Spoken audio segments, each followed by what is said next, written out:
Y es un gran honor para mí, una gran dicha, ser el moderador de un evento tan especial de este día, que es la presentación del libro del doctor Carlos Mendoza Álvarez, La resurrección como anticipación mesiánica, duelo, memoria y esperanza desde los sobrevivientes. Yo personalmente estoy doblemente o triplemente feliz por este libro que está recién salido como pan caliente, porque aparte de ser un libro de una gran relevancia para el mundo contemporáneo, para una respuesta al dolor, al sufrimiento, a la violencia que estamos viviendo, es un signo de esperanza para todos nosotros y nosotres. Entonces, por eso estoy primeramente alegre y feliz por este gran evento. En segundo lugar, porque soy el coordinador de las publicaciones del Departamento de Ciencias Religiosas y este libro también es un producto de nuestras publicaciones. Entonces, se va a agregar una vez más a una lista de grandes títulos y este ciertamente es uno de los más importantes en nuestros títulos del departamento.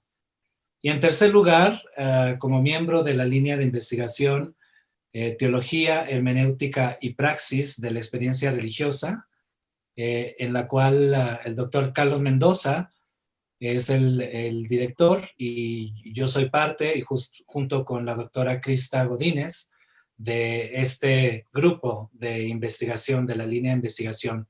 Y este libro también es un producto, creo que el octavo, ¿verdad? De los libros que ya tiene una gran tradición, esta línea de investigación, teología, hermenéutica y praxis de la experiencia religiosa.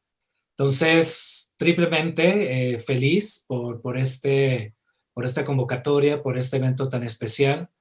Y agrego también a mi felicidad el contar con una mesa estupenda, realmente muy rica, de gente pues muy interesante, de gente muy relevante también en el mundo teológico, en el mundo pastoral, que nos va a hacer el favor y el honor de compartir sus experiencias, sus pensamientos, sus análisis de este libro. Eh, entonces, para el día de hoy vamos a llevar una dinámica en la cual vamos a empezar primero por una breve presentación de una reseña de curricular de cada uno de los presentadores. Iniciaré con la reseña del autor, de Carlos Mendoza, y luego seguiré por Nancy Pineda, después por Agenor Brighenti y después por Miguel Ángel Osuna. Y en ese orden les voy a pedir que cada uno haga su presentación y les voy a pedir un espacio más o menos de 15 minutos para su intervención. Seguido de la intervención de los tres, vamos a dejarle la palabra al autor, a Carlos Mendoza, para que él haga una réplica y responda a estas mismas presentaciones. Y como última parte, vamos a terminar con una retroalimentación también de parte de todas las personas que están escuchándonos y viéndonos por las redes. Yo voy a estar viendo algunas preguntas, comentarios que voy a lanzar aquí a este foro y vamos a responder con eso. Entonces, una dinámica sencilla, pero también que quisiéramos hacerla muy hogareña, porque queremos estar en casa, queremos estar en una mesa común, queremos estar celebrando en esta comensalidad, pues el producto de un pan tan rico como es este gran libro de Carlos Mendoza. Entonces, sin más, voy a proceder a la siguiente etapa de nuestra presentación y de esta mesa tan rica que estamos abriendo para todos. Primero presento al doctor Carlos Mendoza Álvarez. Él es el autor del libro. Realizó su formación filosófica en la Benemérita Universidad Autónoma de Puebla y en la Universidad Nacional Autónoma de México. Es bachiller en filosofía y en teología por el Centro de Estudios Institucionales de la Provincia de Santiago de México, de la Orden de Predicadores, los dominicos. Es maestro y doctor de teología por la Universidad de Friburgo, Suiza. en 1998, en 1988 y 1994 respectivamente. Obtuvo el grado académico de Privat Docent, PD, y como tal, miembro del claustro de profesores de la Facultad de Teología de la misma Universidad Helvética, con la habilitación en Teología Fundamental en el 2009. Miembro del Sistema Nacional de Investigadores de México desde el 2002 y actualmente está en el nivel 2 del SNI.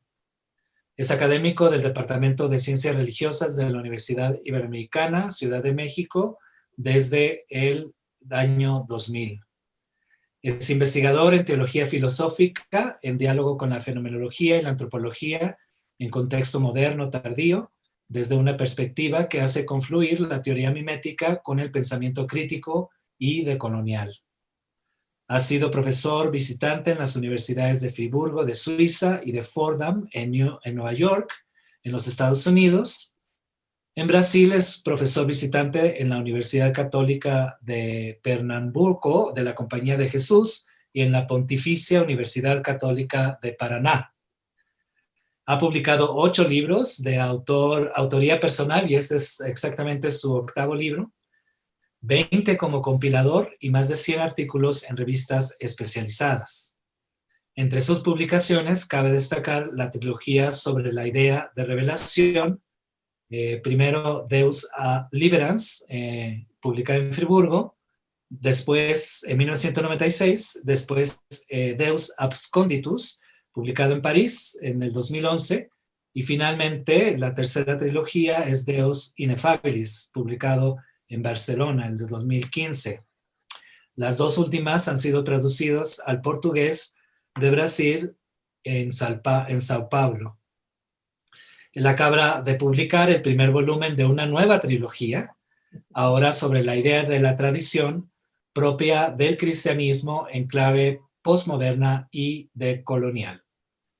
El título, de nuevo, de su libro es La resurrección como anticipación mesiánica, duelo, memoria y esperanza de los sobrevivientes, publicada en la Ciudad de México por la Universidad Iberoamericana en este año del 2020. Y la misma, que será publicada en portugués en Brasil por la editora Voces para el 2021. Ya salió.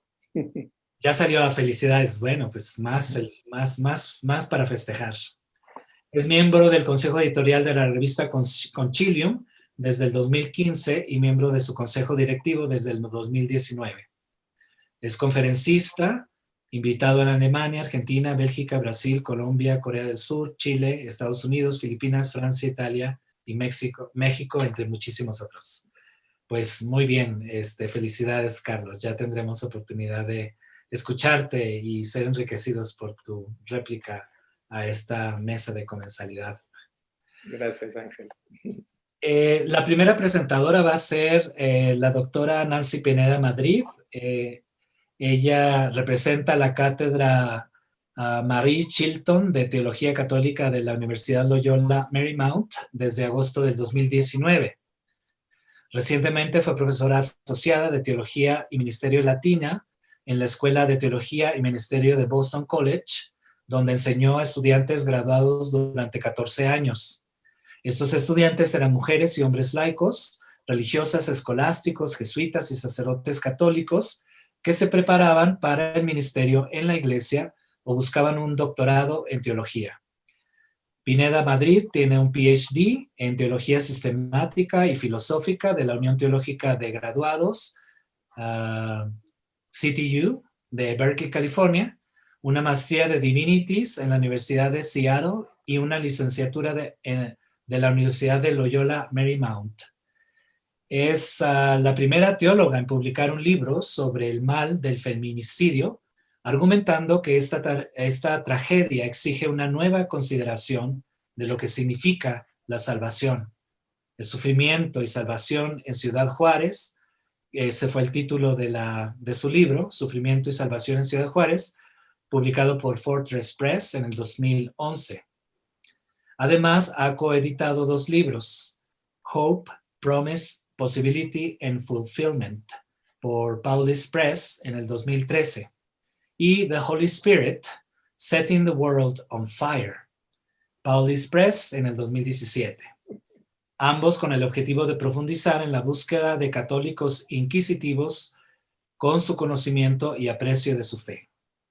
Ha publicado numerosos artículos sobre cuestiones de soteriología, sufrimiento, símbolos religiosos, catolicismo popular y teología feminista latina. Ha impartido conferencias públicas en universidades de Estados Unidos, así como en México, Argentina, Brasil, El Salvador, India, Viena y Alemania. Es expresidenta de la Academia de Teólogos Hispánicos Católicos de Estados Unidos, ACTUS, y vicepresidenta de la Red Internacional de Sociedades de Teología Católica. La Sociedad Teológica Católica de América le otorgó el premio Ann O'Hara Graff Memorial Award en el 2018. Ella vive en Los Ángeles con su esposo Larry Gordon. Bienvenida, Nancy. Enseguida, después de Nancy, vamos a escuchar a Miguel Ángel Osuna. Miguel Ángel es una persona también cachanilla como yo, nacido en Mexicali, Baja California. Él es presbítero por la diócesis de Mexicali desde el 2001 y actualmente rector de la comunidad de Nuestra Señora de la Encarnación. Tiene estudios de filosofía en la Universidad Gregoriana de Roma de 2007 a 2009, maestría en educación por la UNIDEP, y es docente en el Seminario Diocesano, Escuela de Medicina de la Universidad Xochicalco y CETIS Universidad. Bienvenido, Miguel. Y finalmente, nuestro tercer presentador es Agenor Brighenti. Él es presbítero de la diócesis de Tubarão, Brasil, doctor en teología por la Universidad Católica de Lovaina, Bélgica, profesor investigador de la Pontificia Universidad Católica de Curitiba, Brasil, profesor visitante en el Instituto Teológico Pastoral del CELAM, Bogotá, miembro del equipo de reflexión teológica pastoral del CELAM, y fue perito del Sínodo de los Obispos para la Amazonia, autor de decenas de libros y de más de centenas de artículos. Bienvenido a Agenor. Gracias. Pues como ven, tenemos una mesa muy rica con muchísimos contextos, con muchísima formación, con muchísima sabiduría. Y entonces, pues les doy la palabra para que nos enriquezcan con su respuesta, con su forma de leer este libro de Carlos Mendoza. Y entonces, para iniciar, le doy primero la palabra a la doctora Nancy Pineda Madrid. Bienvenida, Nancy. Gracias, muchas gracias, Ángel. Y estoy muy contenta de estar aquí con este grupo y especialmente para celebrar este libro que es tan profundo. Es un honor muy grande para mí. Bueno, para empezar mis reflexiones. Desde el origen de los tiempos, el mal ha planteado el mayor de los desafíos a la posibilidad de creer en un Dios bueno y amoroso. Cuando la barbarie sigue la vida de víctimas inocentes sin que se alcance a vislumbrar un fin, ¿cómo presentar de manera creíble un discurso sobre un Dios amoroso? Eso es tan difícil y ha estado muy difícil desde los principios de la cristianidad.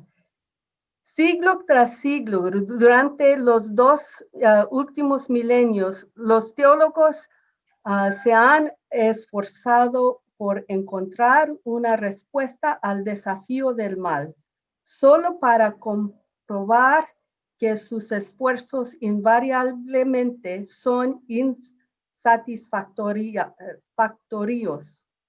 Hoy en las postrimerías, el capitalismo hegemónico neoliberal, el reino de la muerte traumática, sigue extendiendo como una pesta parasitaria que a su paso consume todo aquello que podría dar vida.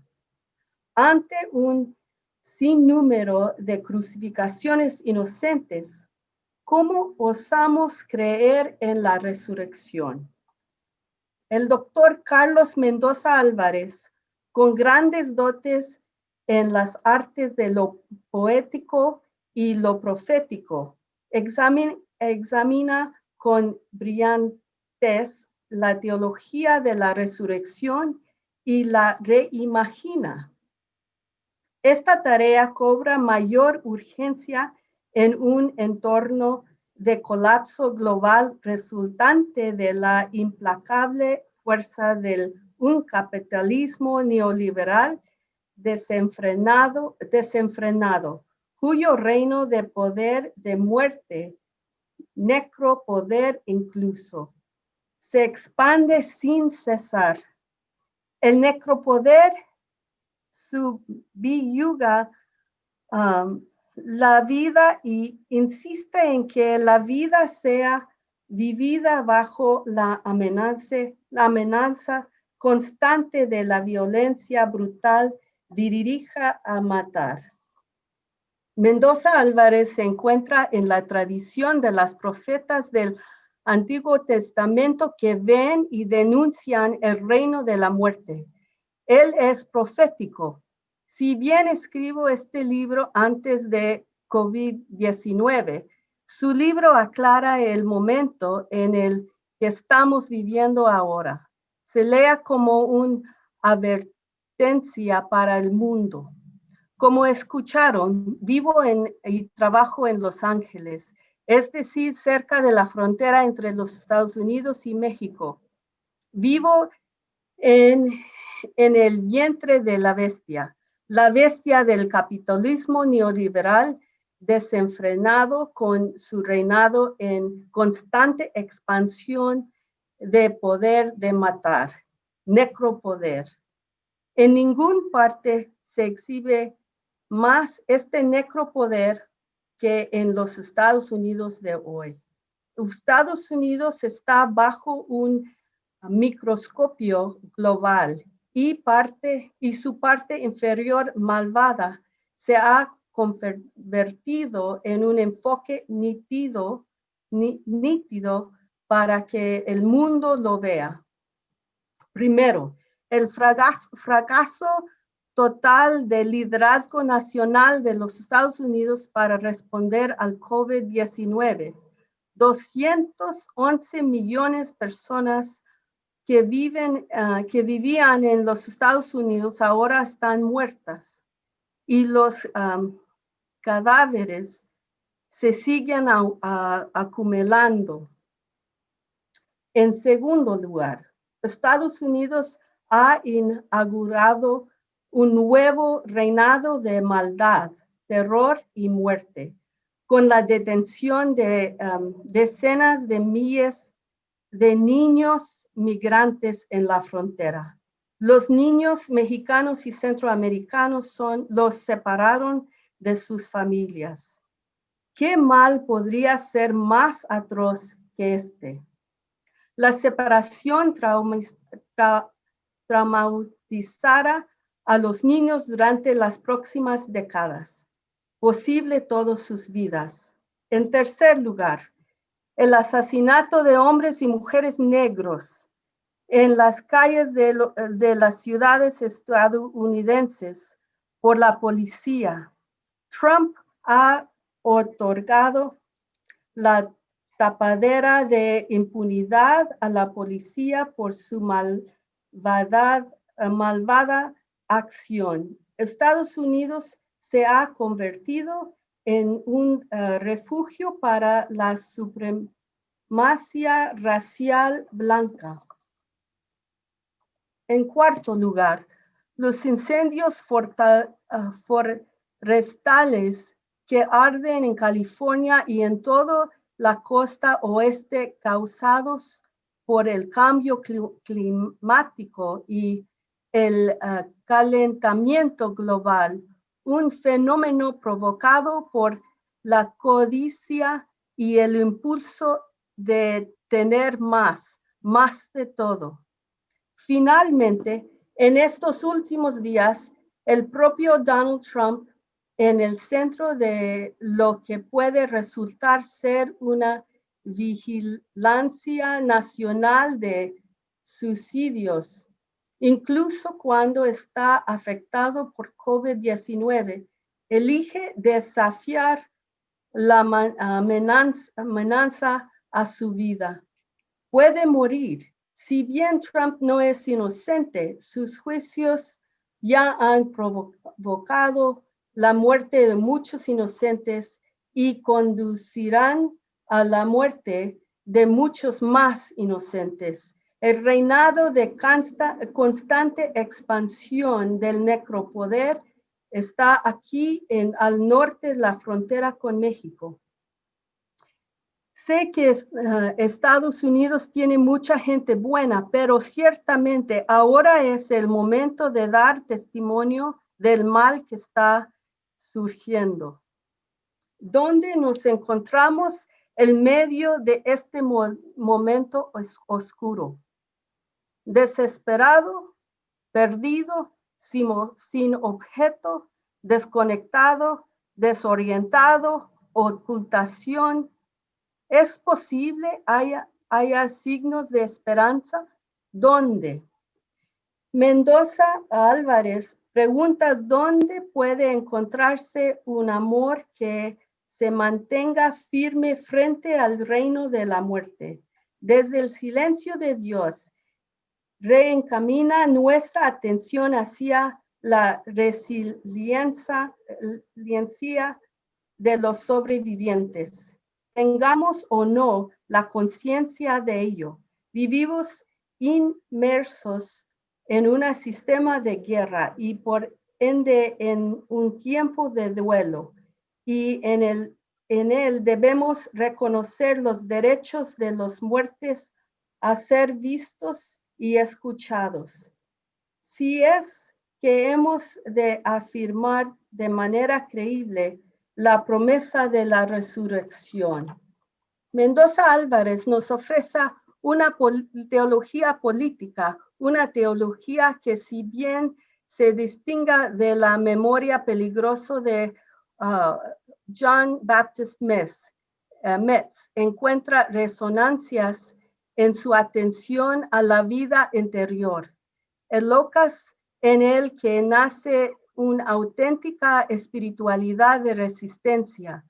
Mendoza Álvarez, a quien desde hace tiempo se le reconoce como un sagaz intérprete de René Girard, toma como premisa que vivimos en un mundo cada vez más inestable que exige un número creciente de víctimas inocentes, sacrificiales y ultimadas para generar terror y obtener control social, lo cual se vuelva más traumática debido a la impunidad de la que gozan los ejecutantes del mal.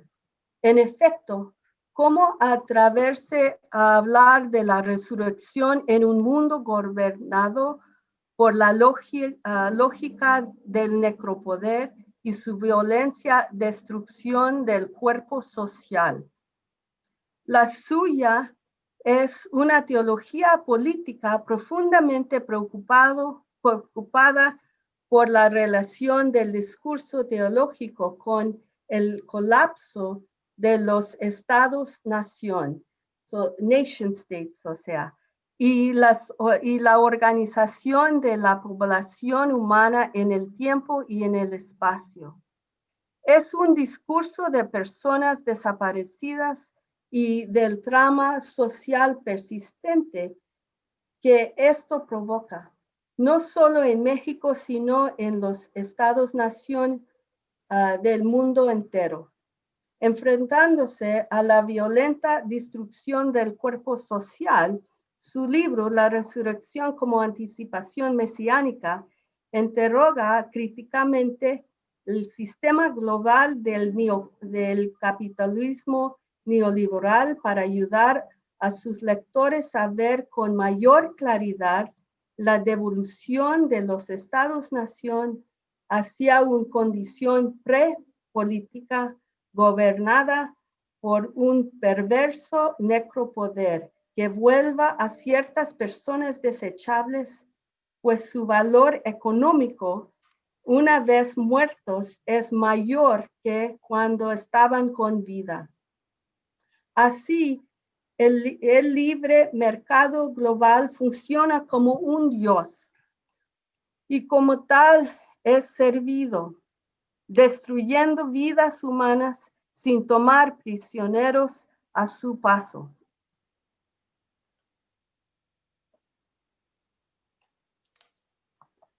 Este Dios demanda el surgimiento de nuevos gobiernos creados para servir a los intereses de las corporaciones transnacionales, no a los de la gente. El poder hegemónico global solo puede explicarse en la intersección del capitalismo, el patriarcado y el colonialismo, al que debe añadirse un cuarto elemento. Plantea Mendoza Álvarez, esto es la forma de y en comillas, religión como sistema sacrificial de justifica la dominación neocolonial bajo nuevas narrativas simbólicas de subordinación, abnegación y muerte. Cierra comillas. Con este libro, Mendoza Álvarez ofrece un relato original, fascinante, inteligente y perturbador del camino futuro necesario de la teología política.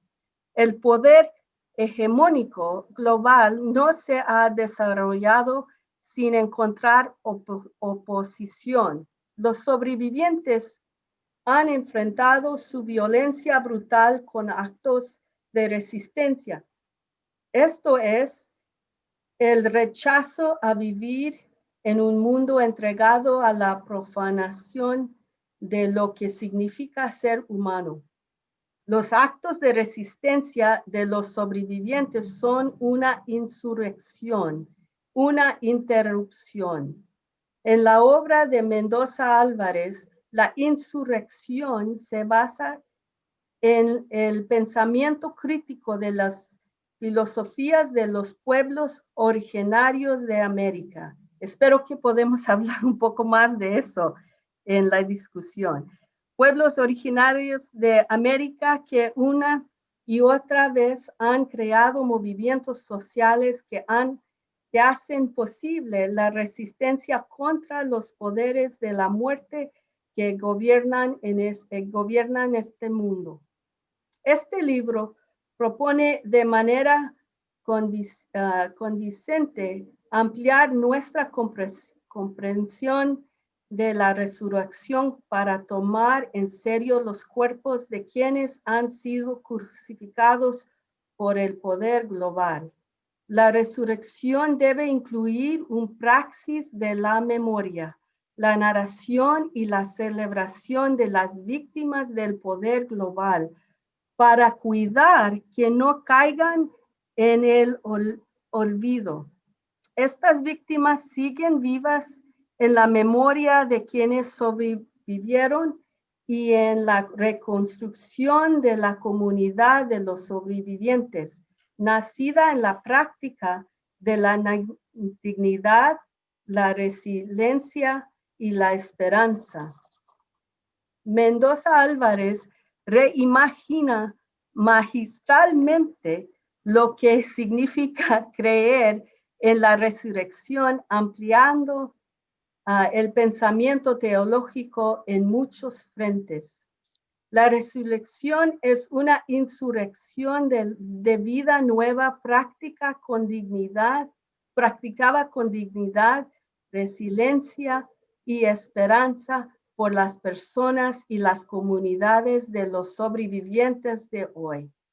Él escribe ese en su libro. Este tipo de insurrección requiere nuevas relaciones intersubjetivas y intersubjetividades que cobran vida solo cuando se liberan de las trampas del capitalismo, el patriarcado, el colonialismo y los símbolos sacrificales religiosas utilizados al servicio de la dominación. Asimismo, la opción para los pobres no encuentra significado sino la afirmación de la subjetividad de los pobres. Es justamente en esta forma que el pensamiento decolonial lleva las subjetividades a un primer plano. Destacan las subjetividades que durante tanto tiempo han sido negadas en el trauma social de desapariciones, masacres y fosas clandestinas. Hoy nos encontramos en medio de una guerra global casi siempre oculta de las miradas por las perversas distorsiones de la realidad.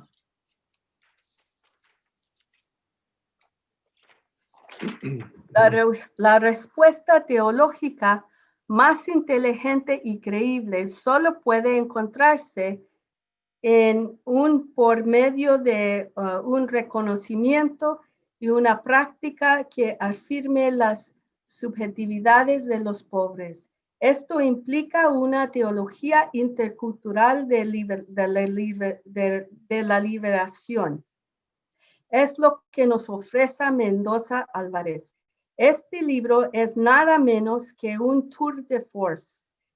Se construyó a lo largo de una vida de estudio y reflexión y muestra a Mendoza Álvarez en el máximo de su poder intelectual. El autor señala no solo el camino a seguir para la teología política y para la teología de la liberación, sino que también dé a sus lectores una razón para poner sus esperanzas en la resurrección, aún en medio de horror, de un derrumbe global con un número de cadáveres que van en aumento. Ciertamente, entre los escombros de la violencia global, la resurrección debe entenderse como insurrección. Muchas gracias y muchas gracias por escribir este libro, Carlos. Muchas gracias. Gracias, Nancy, por tus palabras. Muchísimas gracias, Nancy. Muy enriquecedor tu intervención, sobre todo hablando de la realidad del necropoder en el contexto del COVID-19, que a ti que estás viviendo en Los Ángeles, un lugar fronterizo, donde pues se experimenta toda la injusticia y la violencia hacia los migrantes, hacia los afroamericanos, donde están viviendo esta realidad de los incendios forestales y pues una necropolítica también de parte de Donald Trump. Es un momento oscuro, definitivamente, que también se une a los problemas de globalización, del colonialismo y del patriarcado. Ante eso tú te preguntas dónde está la esperanza y con ello tomas como guía e inspiración el análisis de Carlos Mendoza desde los sobrevivientes, desde sus luchas y sus resistencias, de aquellos que son justos, de aquellos que conservan la memoria de los cuerpos de los desaparecidos, desde una teopolítica de la resurrección, que es a la vez deconstructiva y decolonial, entendida la resurrección como una forma de insurrección. Es un surgimiento desde adentro, ¿no? Que nos trae la vida eterna, la esperanza en medio de la desesperanza y nos llama a la solidaridad y al acuerpamiento, que es celebrar a aquellos que tenemos esperanza en otro mundo posible. Muchísimas gracias, Nancy. Le pedimos ahora entonces que la palabra a Agenor Brighenti para que nos haga el favor también de compartirnos sus experiencias sobre este libro. Adelante. Muchas gracias, Ángel. Un gusto estar aquí con Carlos en este día, viendo el lanzamiento de un libro más, ¿no? En su rica trayectoria ya intelectual, y en la compañía aquí de Nancy y también de Miguel. Yo me conecté con el pensamiento de Carlos Mendoza en el año de 96, hace tiempo, quando eu comecei a dar classes na Pontifícia de México, em onde eu colaborei por 20 anos. E este ano de 96 foi o ano da publicação da tese de doutorado, ¿no? de Carlos, Deus Liberans. E um aluno me passou na fotocópia, ¿no? de toda a tese, que la guardo, ¿no? hasta hoje. ¿No? E este novo livro, que estamos aqui celebrando neste dia, ¿no? marca uma trajetória de 25 anos, ¿no? de uma rica investigação e produção. ¿No? De 96 até hoje são 25 anos. ¿No? E é um estreito diálogo que hace Carlos com sua teologia, ¿no? com a teologia e a filosofia europeia. Não rompeu com este diálogo, ¿no? pero lo hace teología en el seno de la teología latinoamericana. Este nuevo libro hace un abordaje en perspectiva decolonial, pero esta perspectiva decolonial no está ausente, ¿no? en sus 3 grandes obras anteriores, y mucho menos está ausente en la teología latinoamericana.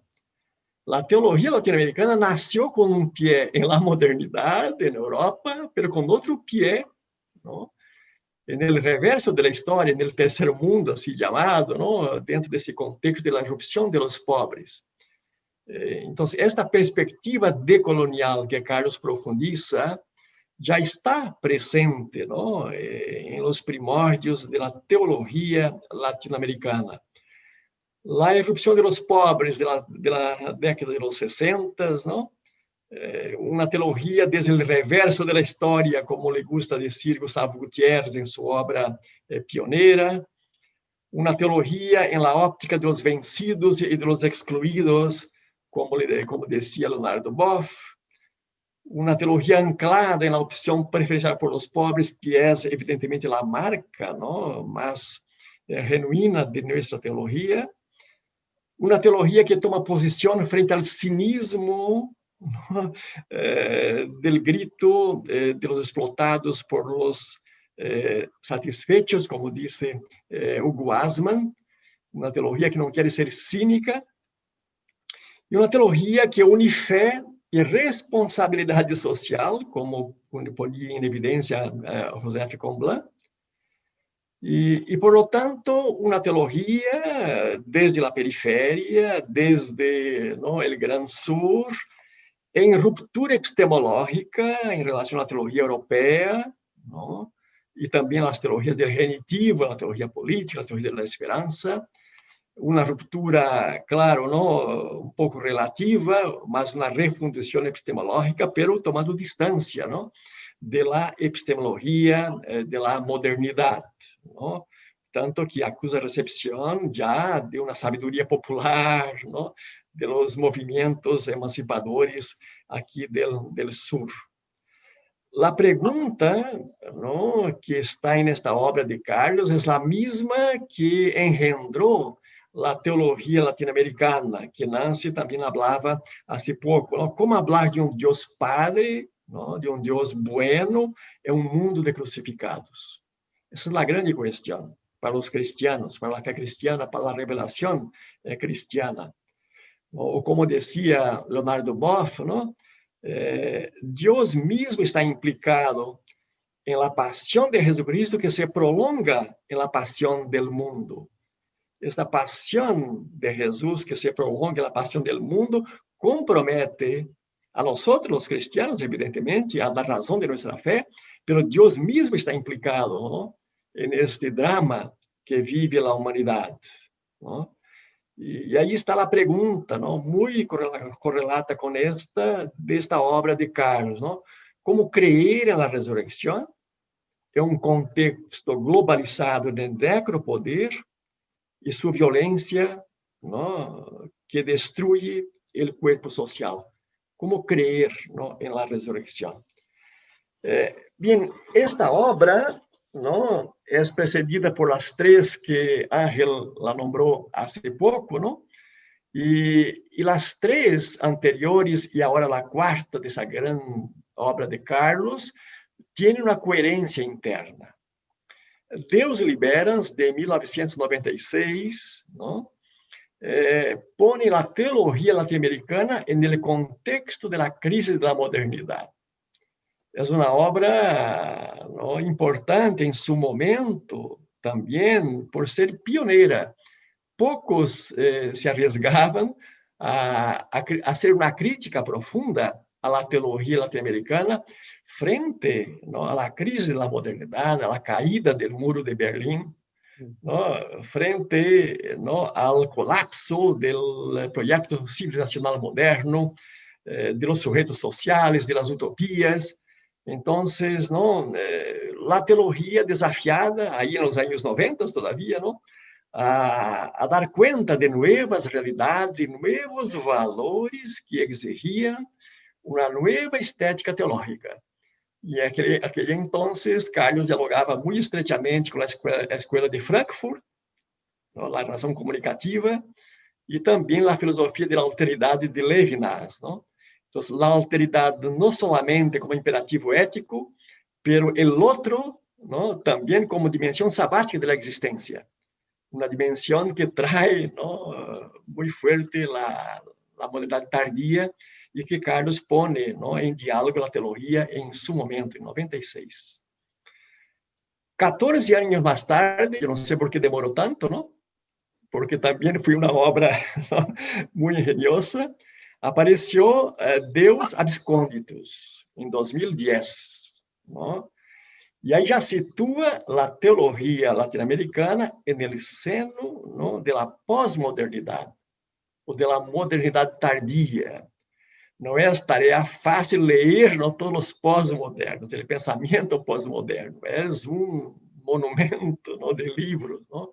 Y Carlos se dio la paciencia de entrar dentro del pensamiento, ¿no?, de la modernidad tardía. Entonces, ¿no?, la grande cuestión, cómo queda la teología, cómo queda la fe cristiana, ¿no?, frente al colapso de la omnipotencia del sujeto moderno, ¿no?, frente a los más sagrados de la historia, ¿no? ¿Dónde buscar razones para creer y en dónde encontrar Dios? Deus absconditus. Dios hay que ser buscado, dice Carlos, en los escombros de la modernidad, junto a los más débiles, ¿no?, escuchando el murmullo de las víctimas vulnerables. Entonces, Carlos tuvo ahí, ¿no?, también la actitud pionera de poner la teología latinoamericana en el seno, ¿no?, de la crisis de la modernidad y en el seno del pensamiento postmoderno, ¿no?, postmoderno. Y 5 años después, entonces vino la tercera obra, Deus Inefabilis, ¿no? Y aquí la gran cuestión es cómo mantener la esperanza entre los escombros de la modernidad, ¿no? Entonces propone una teología postmoderna de la revelación, del fin de los tiempos, entendiendo el fin de los tiempos como el fin en el tiempo. Aquí está la clave, ¿no?, de una esperanza activa y real. ¿No? Este fin de los tiempos, ¿no?, una escatología del más acá. Entonces, ¿no?, el fin del tiempo, en la intrahistoria. Y aquí Carlos trabaja en esta categoría muy rica en la teología postmoderna, que es esa noción de Pablo, ¿no?, la cuestión de la contracción mesiánica del tiempo, ¿no?, y que trabaja también Agamben y otros, ¿no?, en la posmodernidad, ¿no? Entonces, en el medio de las ruinas de las sociedades de exclusión que cambian todo el orbe, ¿no?, esta contracción mesiánica como, ¿no?, el fin en el tiempo y que mantiene la esperanza, ¿no? Y Dios, ese Dios inefable, puede ser encontrado, ¿no?, en ese espacio. Y ahora, não? Então, 5 anos depois desta última obra, No Deus Inefáveis, este primeiro livro de outra tríade, não? Como está aí anunciado já, não? E agora a partir dos núcleos fundantes da tradição, não? Da fé cristiana. E poniendo entonces los núcleos fundantes de la tradición cristiana, ¿no? En confronto con las prácticas y el pensamiento decolonial. No solamente un pensamiento decolonial como está allá en los primórdios de la teología latinoamericana, pero ahora, ¿no? En este momento, de manera mucho más consecuente y contundente, ¿no? Y entonces esta obra, La Resurrección como anticipación mesiánica, intenta responder, ¿no? Al drama de creer, ¿no? En esta vida que no conoce ocaso, creer, ¿no? En el crucificado resucitado, después de Auschwitz, después del Holocausto, ¿no? Y sobre todo, Carlos Mexicano, ¿no? Como creer, ¿no? En la resurrección, ¿no? Ante las fosas clandestinas, ¿no? Frente a este horror, ¿no? Que viven nuestros pueblos. Como creer na ressurreição em um contexto globalizado de necropoder, essa categoria tão rica também, não, de Achille Mbembe, não? E sua violenta destruição do corpo social. Então, é uma tentativa, não, e creio muito bem lograda, não, de fazer uma teologia decolonial, não, da ressurreição. Bueno, para ser breve, não, porque temos que ouvir hoje nosso homenageado aqui também, não? Pero yo voy simplemente a hacer mención, ¿no? A partir de mi lectura de ese rico texto, a 3 elementos que caracterizan, ¿no? La respuesta que Carlos da, ¿no? A este drama, como creer, ¿no? En la resurrección, como creer en la vida que no conoce ocaso, ¿no? En medio del horror, ¿no? Frente a las fosas clandestinas. Primer elemento, que Nancy também lo nombrou aí há pouco, não? Primeiro é necessário tomar em sério os corpos que nos han sido crucificados por el necropoder, por la necropolítica, por el mercado global que funciona como um Deus. Tomar em sério os corpos. Aí uno se acuerda, não, de Hugo Asma, na teologia no cínica, no pasar por encima o pasar de largo frente a esta cuestión que es muy difícil, ¿no? De confrontarla con la fe cristiana, con resurrección, ¿no? Entonces, un necropoder sustentado por el capitalismo, ahí está todo el pensamiento antisistémico, por el patriarcado, ¿no? Que también es un flagelo, el neocolonialismo, que prolonga uma situação de colonialidade, não? E a religião sacrificial. Esses 4, não? Horizontes, não? De um necropoder, não? Então, onde está a esperança e a possibilidade da ressurreição frente a isso? Não? E aqui, então, Carlos, não? Aborda desde as escrituras, revisitando também o pensamento decolonial, ¿no? La respuesta, ¿no? La esperanza está, ¿no? En los actos de resistencia de los sobrevivientes, ¿no? Está en el pensamiento crítico de los pueblos originarios, que ese libro recorre abundantemente, ¿no? En los primeros capítulos, ¿no? Está en los movimientos sociales, que são uma praxis de ressurreição como insurreição. Aqui Carlos toma esse conceito, não? Essa expressão, e ele o nombra várias vezes, não? Leonardo Boff, não? Creo que é muito feliz, não? Uma praxis de ressurreição como insurreição.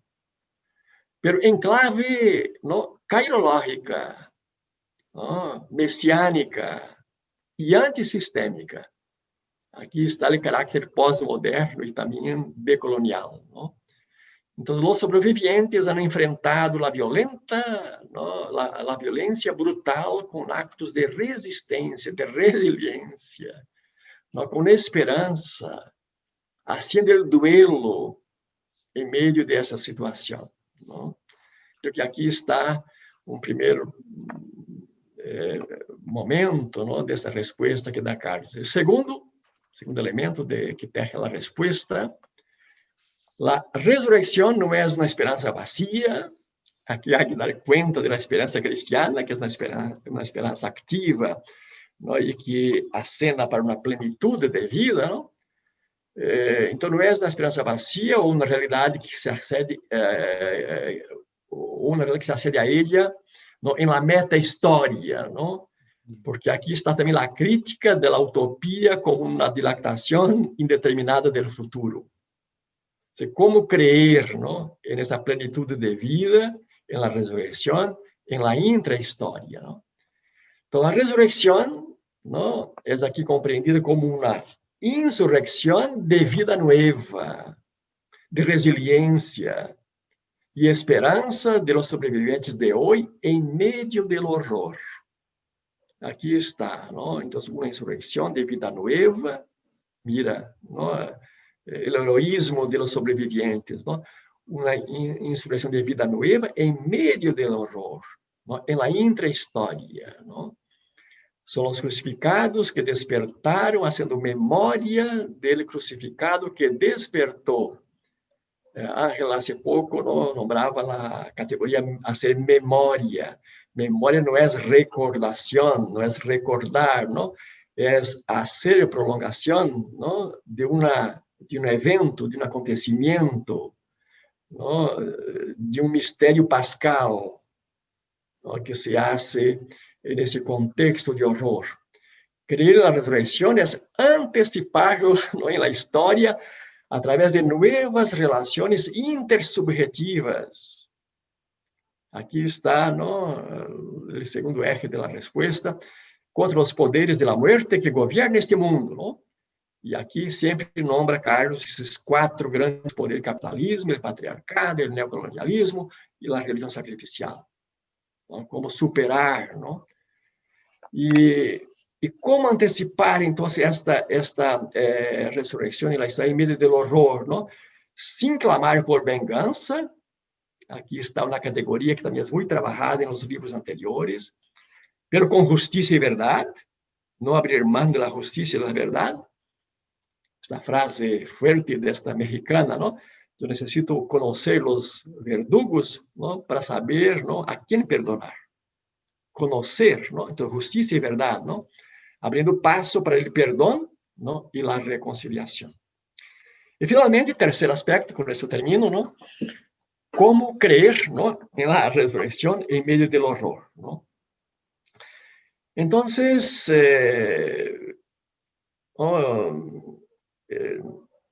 con justicia y verdad, ¿no? No con venganza, sino por medio, ¿no? del amor, ¿no?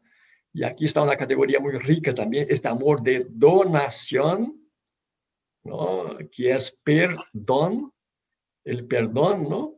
Entonces, a través de un amor de donación, ¿y de qué forma? ¿No? A través de actos de insurrección, ¿no? Que van tejiendo nuevas relaciones, ¿no? Hacer esta contracción del tiempo mesiánico en el medio del horror. Y aquí entonces Carlos habla, ¿no? Nuevamente, esa categoría que es muy rica en sus libros anteriores, ¿no? Esos ensayos de nuevas relaciones como astillas, ¿no? En el medio del horror, ¿no? En la fragmentación y en la precariedad de la historia, ¿no?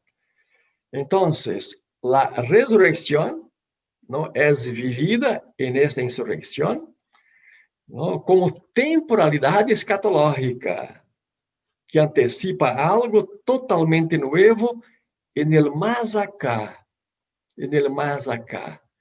¿no? Entonces, es una escatología, ¿no? Que hace llegar, ¿no? El tiempo del fin, ¿no? El tiempo del fin, ¿no? Pero en el tiempo, ¿no? Dando historicidad a la fe que espera esta plenitud del fin de los tiempos, ¿no? Pero en el tiempo. Por lo tanto, ¿no? Una forma de responder de maneira muito contundente, muito desafiadora e, sobretudo, nos interpelando, ¿no? A aprender, ¿no? A aprender desta massa de sobrevivientes que resistem e ensaiam práticas e novas relações, ¿no? Aprender de ellos a anticipar a história, esse mistério da ressurreição, ¿no? Que necessita de uma fé que haga de la ressurreição uma insurreição, ¿no? En el medio del horror. Felicitaciones, Carlos, por este trabajo genial, ¿no? Y que dará mucho que hablar, ¿no? En nuestros medios, porque es otra obra muy pionera, ¿no? Porque va a traer la tradición, ¿no? De los grandes ejes de nuestra fe en clave decolonial. Gracias. Muchas gracias. Muchísimas gracias, Agenor. Muy rica tu participación. Me llamó mucho la atención de que tú tomaste en consideración el recorrido biográfico de Carlos Mendoza y toda su trayectoria académica desde la filosofía y la teología europea, pero desde un seno latinoamericano y desde una perspectiva decolonial, que ciertamente vemos sus primeros inicios desde la misma tiempos de la colonia, con los orígenes de la teología de liberación latinoamericana y haciendo una teología desde los excluidos, desde las víctimas, los pobres, las periferias, el sur global. Hiciste también un excelente análisis de de la primera trilogía de Carlos Mendoza, donde habla acerca del colapso del sujeto moderno y de abriendo un panorama hacia un nuevo horizonte postmoderno. Estos tres libros, Deus Liberans, Deus Absconditus y Deus Ineffabilis, nos hablan también, al igual que este nuevo libro, que ahora se publica en una clave de esperanza en medio del fin de los tiempos. Nos habla de una escatología, de una cairología, una contracción mesiánica del tiempo, un espacio que abre grietas y fisuras, la intrahistoria, tomando en cuenta la tradición, que es la memoria del crucificado, que es el resucitado, y las prácticas decoloniales de los cuerpos que son basurizados, al ser no indiferentes ante estas basurizaciones de cuerpos, al acompañar en movimientos sociales de insurrección, que es resistencia y resiliencia de los cuerpos de los sobrevivientes. Ahí está, como tú dices, la epifanía del resucitado, aún en medio del horror. Así participamos del don y del perdón de Dios en la vida que nos da esperanza en la historia del día a día, aquí y ahora. Muchas gracias. Y bueno, le damos finalmente la palabra a Miguel Ángel Osuna para que también tú nos compartas esta reflexión en esta mesa de la comensalidad. Adelante, Miguel Ángel. Gracias otra vez por la invitación. Lo decía al principio cuando conversábamos antes de salir al streaming. Me reconozco, me afirmo como a lo mejor el de menos credenciales académicas y de producción y sobre todo de pensar teológico para compartir esto, pero afirmo que mi único lugar autorizado es el de lector, ¿no? El de lector nivel peatón, ¿no? Me da mucho gusto compartir, otra vez lo digo con Nancy, su reflexión en torno a las violencias, con el paradigma de Juárez, lo que representa como desafío, pues es una obra ya importante, ¿verdad?, de la teología hispana y no hispana también, con Agenor, espero pronunciar de forma correcta el nombre, y sus aportes también desde la pastoral, desde su calidad de docente en la teología, pero también ya a esta altura de su propia madurez, perito, sinodal, el sínodo de la Amazonia y también sus enormes méritos. Ángel mismo, moderador, tocayo de localidad, paisano, su aportación con la teología alimentaria, estos materiales que él ha logrado recuperar y que nos resuenan siempre a esto, a la mesa que compartimos, y sobre todo con Carlos. Empiezo a conocer la obra de Carlos 5 años después que Agenor. hacia 2001. Por ahí debe estar en la conexión de Facebook Patti Gutiérrez Otero, teóloga también. Fue con ella o en algún periodo siendo hospedado en su casa, ahí en Cuernavaca, en ese entonces, donde entro en contacto con Deus Liberans, con el ejemplar, aquel de la pasta naranja, editado por los Cuadernos de Friburgo, y que no pude salir con él en la maleta, no me lo quiso regalar, y me dijo algún día, me prometía fotocopias, llegaron después, pero desde entonces también, y es cierto, comparto la idea de que tardó mucho la siguiente obra, ¿no? Tardó mucho, pero en el intermedio, en el gap, tuvimos las crónicas de viaje de Carlos y las compilaciones y demás, y el pensamiento desde filosofía religiosa y demás, ¿no? De verdad, me da mucho gusto poder compartir estas notas. Me siento muy honrado de poder afirmar que tal vez hemos sido los primeros lectores de esta obra, porque nos las hizo llegar Carlos generosamente, incluso antes de que se ofreciera ya al público. Ya está en Amazon una versión, por si quieren ir a buscarla. Ya hice el comercial, Carlos, que te prometí. Me da, de verdad, me siento honrado porque me siento como si fuera una especie de lector de ópera prima, en el sentido, no es la ópera prima de Carlos, pero es la primera vez que soy de los primeros que pueden entrar en contacto con un texto recién salido del horno, ¿no? Y bueno, lo primero que yo reconozco en la obra de Carlos, hace tiempo que lo confirmo, y esta obra me permite pues también reiterarlo, es esta hospitalidad del pensar. Es una idea que le escuché conversando hace algún tiempo, poco más de un año, a María Pilar Aquino, en una conversación corta. Nos habíamos encontrado ahí en la Feria de la Catequesis en Los Ángeles, en la Expo. Seguramente Nancy ubica bien este evento, el del Congreso de Educación Católica, y ahí conversando un poco salió el tema estábamos de acuerdo en que en Carlos, por ejemplo, vemos este ejemplo de la hospitalidad del pensar, y esta obra también no hay hospitalidad del pensar sin razón cordial. Y en ese aspecto creo que Carlos logra entrar muy bien en esta convivialidad, en esta comensalidad con diferentes saberes que recuperan esta obra. Los primeros 3 capítulos, digamos, un horizonte más sociológico en la aproximación. Es posible que el capítulo 4 sea el que tiene más densidad teológica como tal, sobre todo en la revisión de los materiales bíblicos, de los textos, y el cierre que nos hace al final, pues, como apertura al proyecto siguiente, que continúa lo que ya mencionó Agenor, la reflexión desde la idea de tradición y revelación también en sus, digamos, un poco la sistemática repensada pues por Carlos. Y ciertamente en esta obra reconocemos los diálogos ya maduros que antes inició con otras tradiciones también y con otras corrientes de pensamiento. De repente reencontramos el diálogo con Levinas, pero también en un tono ya más maduro, en otra distancia. Los diálogos con la teología de la liberación y la filosofía de la liberación también, desde la crítica que había hecho en los 90s a finales, sobre el faltante, el lack estético, que en cierto modo es uno de los temas, ¿verdad? Teología de liberación no se planteó a sí mismo el problema estético, y también la cercanía con ciertas visiones de totalidad, que también han sido en algunos momentos difíciles de asimilar.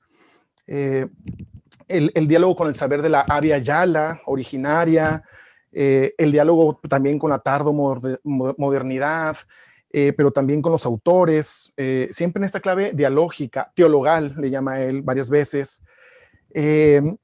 Y sobre todo me pasaba algo al leer el libro, tal vez familiarizado un poco con la obra, es que casi llega un momento en que uno está por no adivinar qué sigue, pero quiere uno pensar en una idea que no llega a la mente, pero está en la página siguiente, y quieres pensar en la idea de polisemia, y Carlos menciona la polisemia, y quieres pensar en la idea del otro modo de ser, o más allá de la esencia, y te suena el otro modo que ser, o más allá de la esencia de Levinas, o quieres pensar en la idea de resiliencia, que ya Ángel también ha referido varias veces, y aparece la idea de la resiliencia y demás. Pensaba en los días de la lectura que es un don, no solamente poder compartir esto, sino es un don poder darnos un tiempo para una lectura como esta, cuando sabemos que cerca de nosotros hay enorme sufrimiento.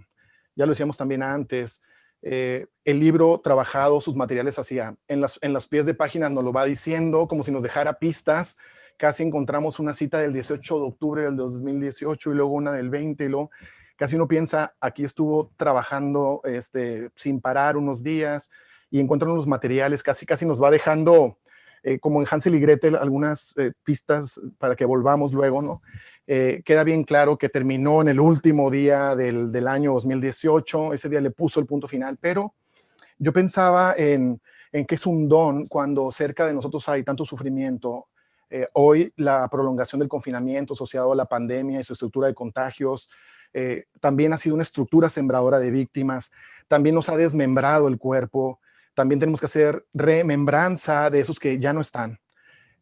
No solo las violencias de tipo sistémico, que esta también sería en cierto modo algo de necropoder, pero también algo de biopoder ahí en esta cuestión pandémica, que todavía se sigue discutiendo, ¿verdad? Y apenas empezamos a atisbarla a futuro. Pensaba yo que es un don este momento, es un don poder estar vinculados en esta interconexión cuando cerca de nosotros, al menos aquí en la realidad de la frontera, en esta frontera militarizada, justo en el punto fronterizo, para que ustedes rápidamente ubiquen, pues Mexicali está casi en las 4 esquinas, le llamamos, con California, Arizona, Sonora y Baja California, ¿no? Pero cerca de nosotros en este momento hay hombres y mujeres, hay madres buscadoras con un tubo cerca de la región del desierto, aquí no a mucha distancia, perforando áreas para ver si por el orificio de un tubo sale un aroma a putrefacción que nos revele que ahí hay un cadáver, y si hay un cadáver ahí, revisar si es de alguien que ha sido humano, si es un cadáver humano.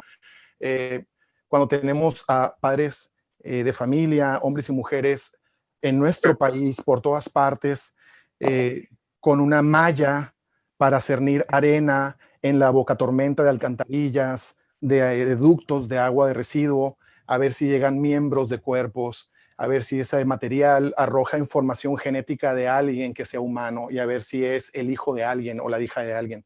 Es un don poder pensar esos temas, pero solamente podemos celebrar el don si hacemos memoria de las víctimas, ¿no? Que no son teóricas. Y creo que las víctimas de las que nos habla Carlos, tomando distancia de la memoria subversiva de las víctimas de Metz, que ya refirió Nancy, son víctimas concretas que han tenido rostro, que ya no están, ¿no? Y esta idea de remembrar para mí es una idea muy, muy enriquecedora, hacer memoria y remembrar, y al remembrar restablecemos también a los miembros, ¿no? No solamente tiene la idea de remembrar como memoria, el remembrance en inglés, sino, o la remembranza en español, que también es adecuado, sino la recomposición, reestructurar, podemos decir, la idea de los cuerpos. Creo que como siempre queda bien claro que en la obra de Mendoza Álvarez tenemos a un productor de teología. Tenemos a un productor más que a un reproductor de teología, que generalmente es lo que abunda en la literatura teológica, al menos hispano y latinoamericana. No tenemos muchos ejemplos. Aún en México sí pienso que esa es una de las obras más productivas desde la colonia. Aun cuando pensemos en diferentes voces teológicas, muchas de ellas evangélicas, presbiterianas y demás, no han como tal articulado una especie de sistemática teológica, que sí encontramos en Carlos. Lo que dice Nancy en el prólogo es casi una obra de madurez. Empieza a ser una obra de madurez. Carlos ha celebrado 60 años hace unos meses, hubo un brindis virtual y no alcancé el lugar, ¿no? Ya llegó a 60 años Carlos ahora en el confinamiento. Y sí, posiblemente estamos en una obra pues que se acerca a esta madurez, pero sigue dialogando con otros saberes, no solo con la escuela de Frankfurt, pero también con la escuela de Cuernavaca, con la escuela de San Cristóbal. La escuela de Cuernavaca, el lunes ha fallecido Jean Robert, ¿no? Hacemos memoria de Jean también. Y tenemos la recuperación de su tríptico, las ideas de la resurrección como anticipación mesiánica retoman ideas del tríptico previo, Liberans, Ineffabilis, Absconditus, que ya hemos referido, lo mencioné en desorden, ¿verdad? Cronológico, pero están ahí presentes esas primeras intuiciones. Y sí, esta obra es una reflexión sobre la resurrección, pero también es una ponerología. Es una entrada política a pensar el mal, pero no se queda ahí. Es también una staurología, es una reflexión de la cruz con la imagen de las astillas que nos evocó Agenor, pero no se queda ahí. En ese aspecto, pues, recupera muy bien este lugar teológico de pronunciación. El diálogo con la tardomodernidad también está presente, como en mucha de la obra de Carlos, que antes fue un diálogo con la posmodernidad, ¿no? Con estas distinciones propias que él sabe establecer mucho mejor que a lo mejor hasta sus lectores. Aquí es interesante leer con los autores más contemporáneos, no solamente con la obra de Illich, con Giorgio Agamben, con Girard, que hace tiempo también dialoga en toda la cuestión de la teoría mimética. Pienso que si quisiéramos establecer un método en la obra de Carlos, en este intento que yo hago, digamos, reflexivo, disflexivo, proflexivo, es decir, intento pensar la obra, atravesarla un poquito y pensar hacia dónde apunta, creo que hay un primer momento que es su composición. Recupera materiales que ya ha dispuesto ahora con mayor articulación. Cualquier lector entiende que son materiales, los maestros teólogos que están aquí en el foro no me dejarán mentir, esta obra reúne materiales que de otra manera sería difícil reunir porque casi siempre aparecen dispersos, y creo que lo sabe jalonar muy bien y acomodar pues en este especie de diálogo. En ese aspecto es muy articulado, no solamente la buena pluma, ¿no?, que reconocemos también, pero nos va llevando en esta composición a pensar la descomposición. Sigo un poco la idea del padre Gilbert, por ejemplo, el metafísico, ¿no?, de Bélgica. Composición, descomposición, pero luego una recomposición de hacia dónde podríamos pensar de nuevo la vida. En este aspecto, la vida entendida en la obra de Carlos, al menos en este último libro, me parece que no es la vida en la categoría del bios griego, sino en esa otra categoría que es el zoe. El Señor Jesús no dice ego eimi ho bios, ¿no? Dice ego eimi te zoes. Soy la vida vivible, la vida que hace también habitable el mundo, ¿no? No la vida bios entendida en una única acepción como asociada al biosistema y a la pulsión vital, que también la presupone, ¿no? Entonces, en ese aspecto, la categoría de Zoe es una categoría que me parece se expresa muy bien en la obra. Y sobre todo, una convocatoria a partir de esas imágenes que son siempre duras, la imagen de el justo injustamente ajusticiado de John Sobrino. Carlos ha articulado esta nueva idea que es muy bella, es poética en ese aspecto, del crucificado que despertó, ¿no? Que si al menos no es única, como él la refiere en su obra, sí creo que en tu obra, Carlos, esta categoría ya toma un lugar propio, la idea del crucificado que despertó y que nos deja un buen sabor de boca, por ejemplo, después de haber leído otras resurrecciones, por ejemplo, la de Ludemann Olsen, que termina uno casi deprimido con la idea del cuerpo descompuesto, ¿no?, o el cuerpo que no está y que nunca estuvo, etcétera. Estas imágenes de las corrientes liberales críticas, ¿no? Creo que es otra voz, otra vía, es otra voz a esta forma de pensar la resurrección. Y también como una forma de colmar nuestro deseo más profundo, porque en el fondo sabemos muy bien la orientación paulina. Sin la resurrección, nuestra fe es vana. Sin la consideración de la resurrección en su forma más saludable, más plena, esta idea de la memoria y el deseo que está latente también en la obra de Carlos, la condición misma de la persona como abierta a este desfondamiento indigente del que hablan los psicólogos, ¿no? Este lugar no colmado de nuestra vida, que en términos de la fe cristiana es lo que solamente resuelve la consideración de la resurrección como don. Y creo que la clave, si ya Agenor nos agregó, nos propuso algunas claves de interpretación, yo nada más agregaría la de la teologalidad, que también está presente en el discurso de Carlos de manera permanente, esta especie de apertura al don, y que se expresa como relación con Dios, pensado como sustento amoroso de la realidad, como también nos lo he dicho en alguna de las obras. Esas serían un poco mis consideraciones. De verdad que los maestros teólogos ya dijeron todo lo que se podía decir. Yo quisiera tener, como decía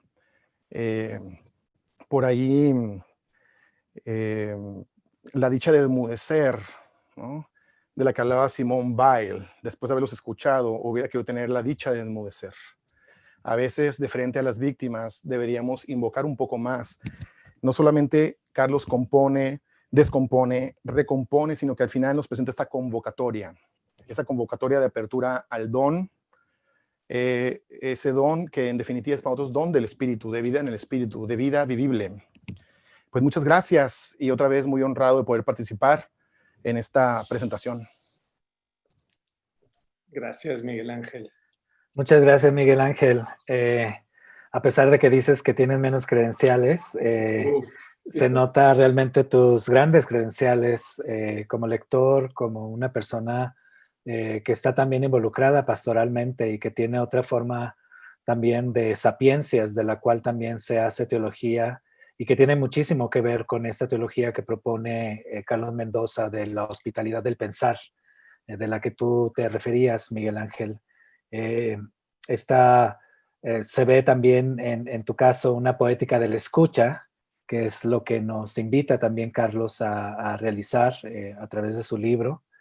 Y bueno, esta admiración y subrayar el pensamiento complejo de Carlos Mendoza, donde mezcla y hibridiza el pensamiento filosófico de Europa, también con una teología sistemática en clave postmoderna y decolonial, en diálogo con los pueblos originales de Ayayala, en una clave teológica y dialogal.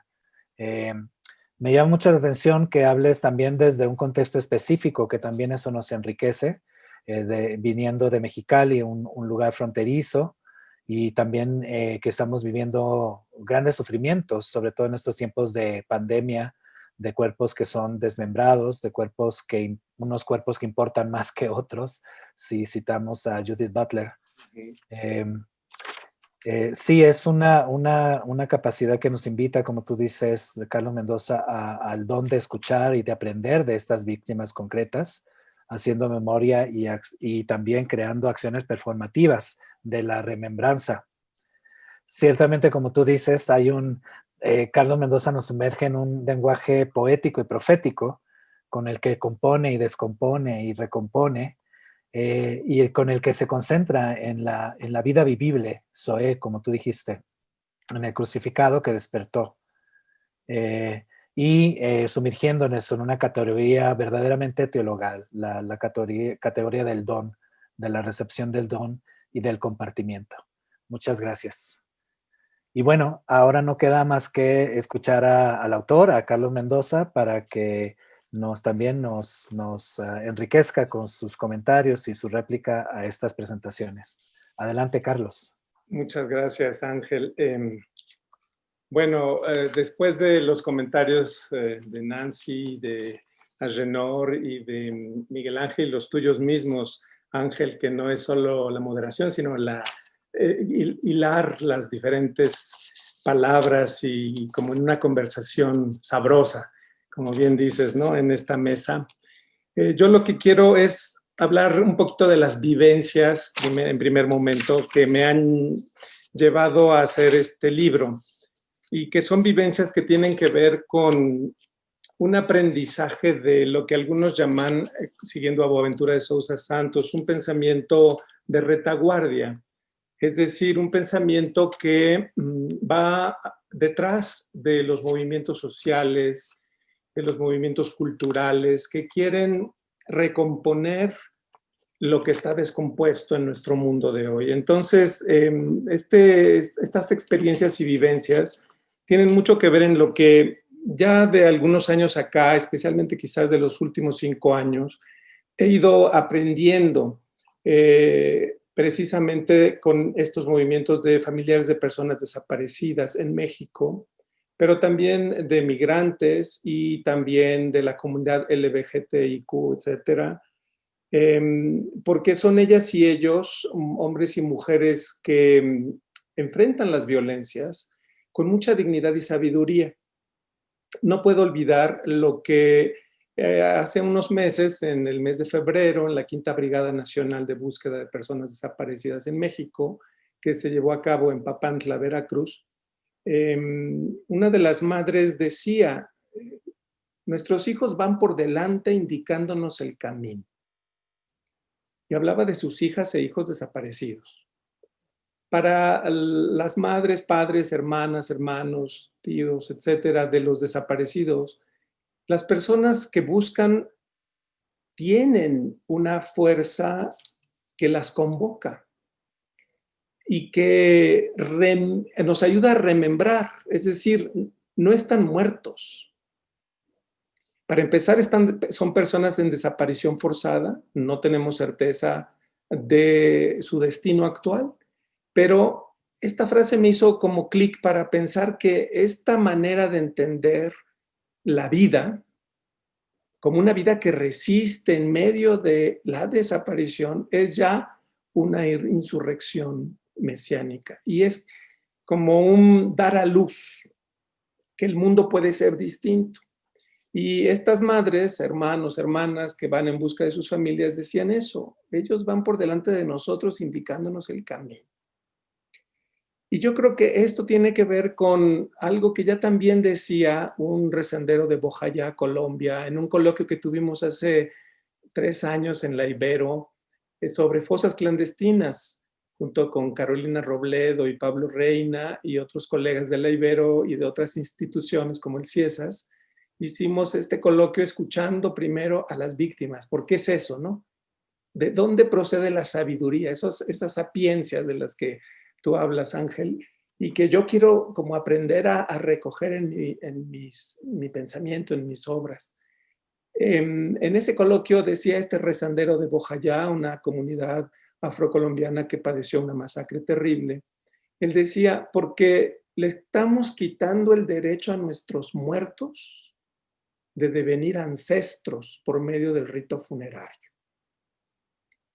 Y esta manera de entender entonces la vida después de la muerte es ya una insurrección epistémica y espiritual que a mí me dio la pista para poder empezar a pensar de otro modo la resurrección, por ejemplo, con los saberes de esa comunidad afrodescendiente colombiana, o el saber que surge de las familias de personas desaparecidas.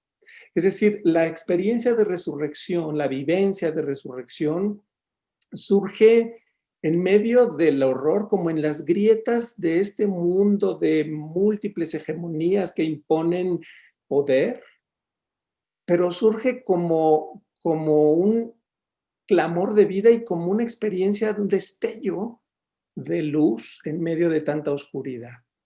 Y por eso, bueno, una vivencia que me ha marcado mucho en los últimos años es esta, y que tiene que ver con un aprendizaje para entonces deconstruir, efectivamente, muy en sentido de modernidad tardía, y bueno, después de Derrida y todo el deconstruccionismo, es como deconstruir las narrativas hegemónicas que incluso en el cristianismo nos han colonizado con ciertos saberes que pretenden ser universales, abstractos, objetivos, también en teología, no se diga en otras disciplinas sociales, humanidades y sobre todo en las ciencias exactas, para que estos saberes otros de comunidades en resistencia insurjan también como un destello de inteligencia de estas realidades de sufrimiento que son vividas con dignidad, con mucha resiliencia y con esperanza.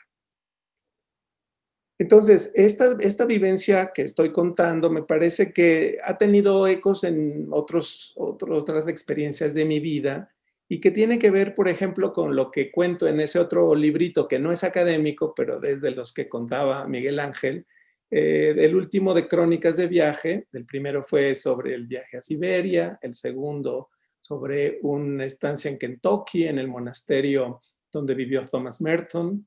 Y este tercer libro es el viaje a la India, Travesías Indianas, y la experiencia con otra comunidad trapense en la India, en Kurisumala. Los monjes trapenses han marcado en muchos momentos mi reflexión, mi espiritualidad espero también, porque en su silencio, en ese modo como tienen de vivir sus cuerpos, su silencio y su comunidad, hay una sabiduría ancestral. Y bueno, esa otra vivencia creo que de algún modo marca también este libro porque está directamente vinculado con la experiencia de resurrección.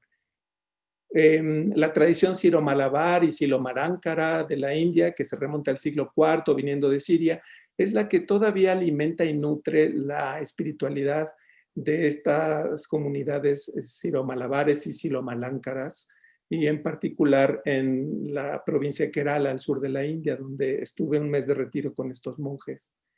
Y ellos me enseñaron a descubrir cómo de otro modo las familias de desaparecidos o el rezandero de Bojayán, que hay una insurrección que surge de la tierra misma, ellos son agricultores como buenos monjes, que es la vida que está luchando por dar frutos en medio de muchas hostilidades. Y de ahí surge una espiritualidad también que se hace Eucaristía, que se hace mesa común, que se hace hospitalidad con el forastero en la gran tradición benedictina de 1500 años. Y en ese sentido, esa vivencia creo que de algún modo es la que me ha ayudado a conectarme con familias en esta resistencia. No solo que padecen el dolor o el sufrimiento, la injusticia, sino que resisten con una fuerza que yo no sé de dónde viene y que hoy quiero decir con este libro que es ya un destello de resurrección y que viene de Dios. Cuando estuve en Río de Janeiro, gracias a los colegas que me recibieron en la Universidad Católica de Río, la biblioteca, pero también los otros colegas de las universidades estatales, la Federal Fluminense y la Estatal de Río de Janeiro, los César de Castro, Jobim, José Luis Jobim y César Kuzma en Río. Estuve muy cercano al drama de Marielle Franco, una vereadora de Río de Janeiro, asesinada de manera brutal, y con su familia, tratando de aprender cómo vivían ese duelo. La experiencia del duelo, por eso es un capítulo importante del libro, una línea que lo recorre, porque es la sabiduría que procede del dolor, que se resiste a aceptar la nada como el destino de nuestra vida. Y que es ese duelo como un proceso de restauración de sí mismos cuando alguien amado se nos ha ido y de manera brutal. Estas familias, la familia, por ejemplo, de las personas que padecen en Brasil como en Estados Unidos, los afrodescendientes, estas violencias brutales de las policías federales y estatales. Y sin embargo, en medio de eso hay acuerpamiento, hay cuidado mutuo, hay cariño, hay mucha memoria, hay muchas lágrimas, sí, pero también hay dignidad y hay esperanza. Entonces, esas vivencias que estoy tratando de recordar aquí, pues me ayudan como a pensar, o fueron para mí una provocación para decir, de estas sabidurías que son resistencias de vida en medio de la muerte, ¿cómo surge la teología? ¿O qué teología puede surgir de la resurrección, que es el acontecimiento originario por el que nosotros estamos como insertos en la historia precisamente para de ahí ser testigos de algo diferente? Y en este sentido, me parece que las redes de solidaridad, de memoria, los acuerpamientos, el cuidado de los cuerpos vulnerados, no solo vulnerables, sino que han sido vulnerados. Nancy hablaba pues de los niños y niñas separados de sus familias en los campos migratorios, que son como lugares de excepción, donde la ley es precisamente suspendida, lo que tanto ha pensado Giorgio Agamben, ¿verdad? Como esos estados de excepción, pero que Raúl Sivecki en América Latina llama a los barrios populares de las megalópolis latinoamericanas. Son dispositivos de control de población a cielo abierto. es allí donde creo que tenemos que seguir buscando sabidurías, saberes. Hace poco, con el grupo de la Ibero, de un proyecto de narrativas de resistencia, fuimos a Texcoco a platicar, a conversar, a aprender de la comunidad de Atenco, de sus líderes que incluso han estado encarcelados, que defienden no solo sus tierras, sus ejidos, sino el lago como su universo. Y el lago son, por supuesto, las aguas que quedan del lago de Texcoco, que es ya casi otro sobreviviente de las violencias sistémicas, pero que son también los cerros, los 7 ríos que lo alimentan, son las aves y los anfibios, son las comunidades. Entonces, mi pregunta es, ¿cómo pensar teológicamente desde esas realidades? Porque ellas y ellos son nuestros maestros de sabiduría. Y pensar teológicamente en esta perspectiva decolonial quiere decir eso, ir a la retaguardia y tratar de escuchar, articular. En la hospitalidad primera está en la tierra, está en esas familias, está en esas comunidades en resistencia. Y entonces nosotros, desde las teologías y las espiritualidades, acompañamos, pero aprendiendo y articulamos lenguajes, narrativas, símbolos, hasta coreografías como las que haces tú, Ángel, pintura como la que hace un gran amigo que es ilustrador, no solo ilustrador, es el pintor, la portada es un cuadro suyo, mi querido amigo Paulo Medina en Chihuahua, cuya narrativa pictórica es para mí inspiración. Entonces, a lo que voy es, estas vivencias tejen redes entre aquellos que, siendo víctimas, no se consideran tal, quieren ser personas plenas, quieren reencontrar a sus hijos, quieren remembrar el cuerpo herido, quieren consolar como un bálsamo con la memoria, la justicia, la indignación. Y entonces esas redes nos van a todos dignificando, nos van ayudando a encontrar otra vez esperanza. Y es desde esta perspectiva entonces como de una vivencia de que otros nos cuidan, nos acompañan, que nos acuerpamos en estas resistencias, que entonces estamos listos para recibir el don de la vida plena, que es la confesión y la resurrección, que es un regalo de la sofía divina, de la sabiduría y sobreabundancia del amor, y que es ese amor tan fuerte como la muerte que celebraba el Cantar de los Cantares, pero que en el crucificado que despertó y en los crucificados de hoy que despiertan, es como ese amor que es más fuerte que la muerte, ya no tan fuerte como la muerte, sino porque logra abrirnos a la esperanza y a la confianza en que ese que despertó primero y que atravesó, como dice la liturgia del Sábado Santo, que yo disfruté mucho con la comunidad de Curizumala en la India. El Sábado Santo Jesús va a los infiernos a buscar a Adán y a Eva, ¿no? Y así lo recuerda la liturgia del Sábado Santo. Atravesando la guja. Guja en sirio quiere decir cueva. Es como la fosa. Y es eso lo que están haciendo las madres, buscando, como decías, Miguel, con tubos, con sus manos, con palas y picos, a sus hijas y a sus hijos. Porque con que encuentren un resto humano habrá ADN, un tesoro, para que se reconstituya la vida de una persona. Su nombre, su memoria, su historia, se exija justicia y tal vez, y siempre hay que poner esto como una posibilidad, haya perdón y reconciliación. Entonces, lo que está como vivencias en este libro, pues es una articulación narrativa, teológica, filosófica, social y antropológica, pero que tiene una fuente que es la vida de las comunidades en resistencia. Y mucho más podemos decir de los pueblos originarios. Yo he estado solo en temporadas cortas, pero desde hace 40 años cerca de pueblos originarios, pero he aprendido mucho de quienes son sus compañeras y compañeros de camino.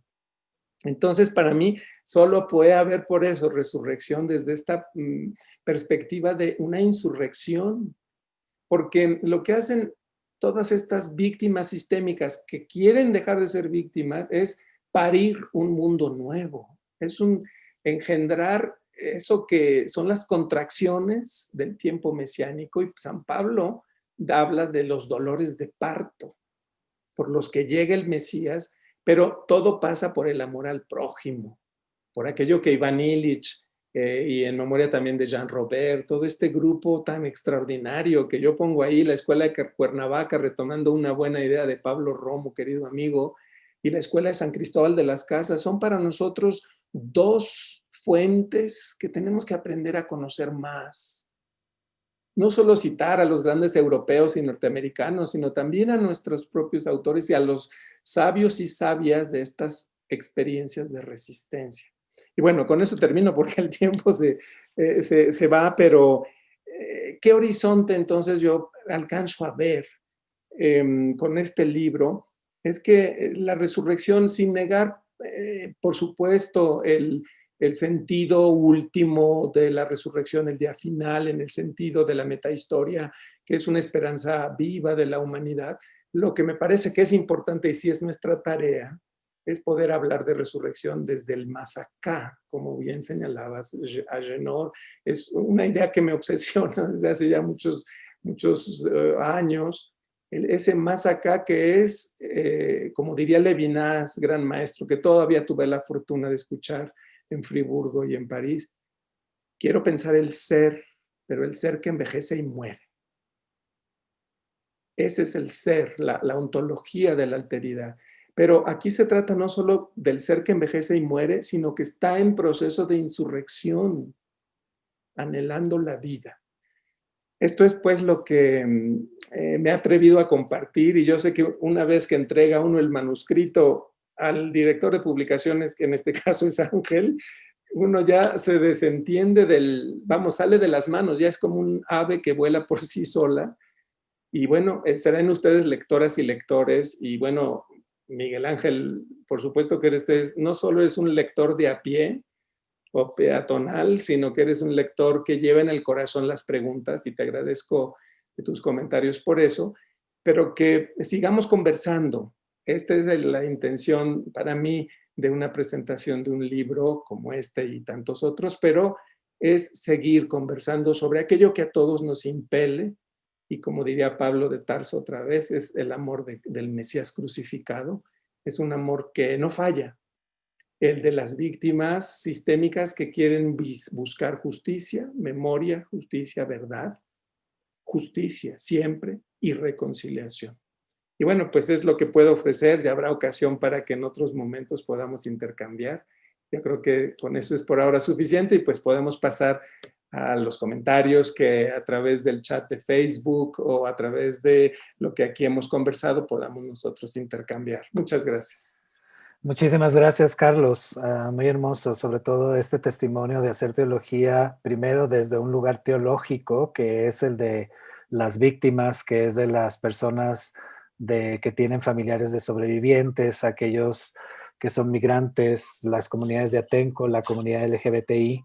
Ellos realmente, como tú dices, nos ayudan a remembrar, a tejer redes que nos dignifican y nos ayudan a encontrar esperanza. También me llama la atención que tu capacidad de escucha y de aprender teológicamente de otras tradiciones religiosas y espirituales, como aquellas de Abya Yala, pero también desde la India, desde los monjes, en diferentes tradiciones hindúes, donde tú aprendiste a descubrir una insurrección que surge de la tierra misma, una vida de lucha en medio de las hostilidades para dar más vida, ¿no? Una especie de Eucaristía, de comensalidad, de acuerpamiento. Ellos son los destellos de resurrección que viene de Dios, un amor que yo digo queer e infinito, que nos sana y nos transforma. Pues bueno, hay algunas preguntas. Lo que no tenemos es mucho tiempo, pero vamos a tratar de aprovechar al máximo y tratar de responder algunas de ellas. Y esta pregunta puede ser para cualquiera de ustedes, incluso para, si tú, Carlos, quieres contestarla, o si alguno de nuestros presentadores.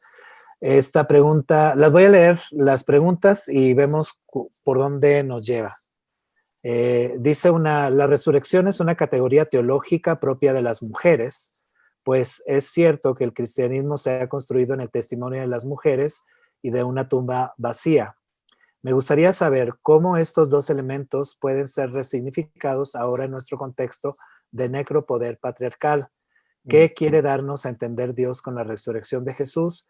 ¿Qué significa la resurrección? Y luego, ante sistemas de justicia insuficientes, inoperantes y corruptos, ¿qué alternativas de justicia se pueden ofrecer a los familiares de las víctimas de la violencia sistemática? Y finalmente, ¿tiene sentido pensar, está relacionada con las otras, tiene sentido pensar en la resurrección en un tiempo plagado de víctimas e injusticias? Si es así, ¿de qué manera? Vamos a hacerlo con esto y yo creo que eso nos va a dar el tiempo suficiente para el terminar esta sesión. Ok. Pues si quieren, yo solo comento la primera y luego los demás vamos entretejiendo nuestras voces, si les parece, Agenor, Nancy, Miguel Ángel. Sobre el papel de las mujeres, por supuesto, no, bueno, el capítulo 4 del libro habla de la comunidad cristiana primitiva en duelo, el duelo de esa comunidad, porque yo lo que quise buscar es, hay un denominador común entre las mujeres y los familiares que buscan a sus desaparecidos y la comunidad cristiana primitiva.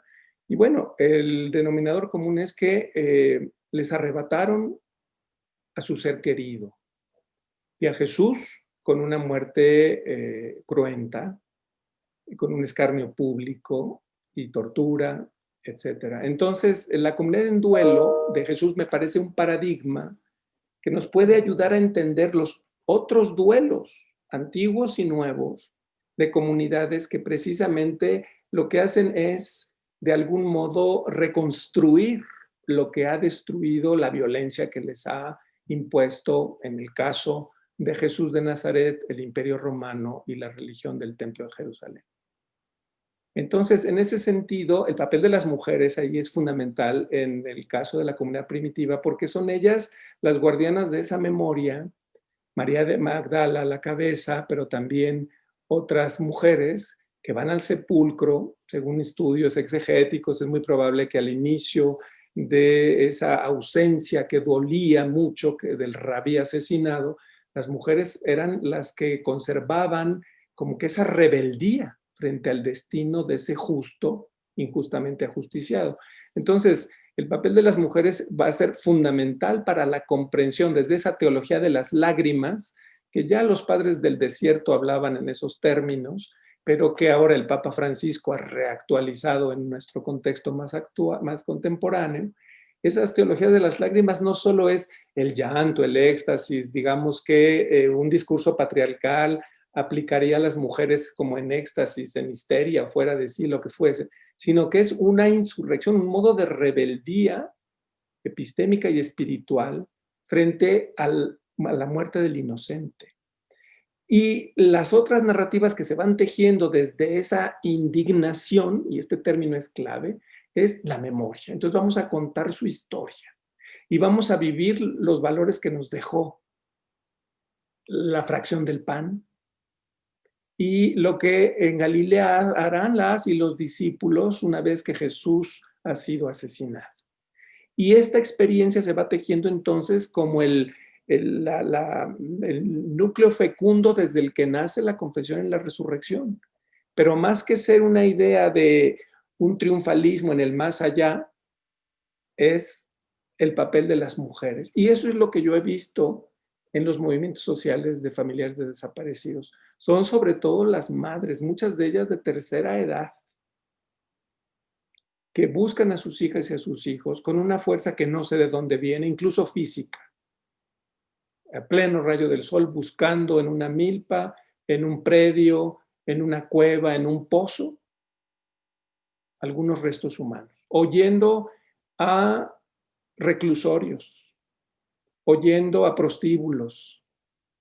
Es decir, hay una fuerza de la indignación que es principio de conocimiento y de acción política y, creo yo, de espiritualidad. Entonces, el papel de las mujeres es fundamental en la historia del duelo que se convierte en indignación y esperanza.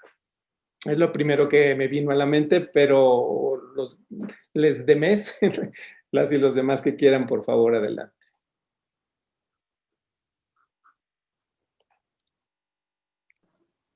Yo puedo decir un poco sobre esto. Yo pienso que esta idea de los tumbos vacíos, que es bien fuerte y es muy importante, y en mucho de en la teología hay que poner todavía, creo, más atención en esa idea.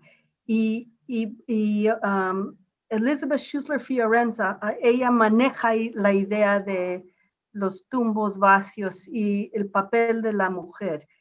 Y yo creo que estamos ahora con todas las personas que son, que han tenido la experiencia de, bueno, las desapariciones, todas las muertes, toda la violencia, que estamos en una situación de Sábado Santo, o sea, esperando. Pero yo pienso como que, Carlos, que nos da una idea bien fuerte de que tenemos que seguir los sobrevivientes que están resistiendo, y que nos da una luz nueva sobre cómo entender la resurrección. Y estoy de acuerdo con eso.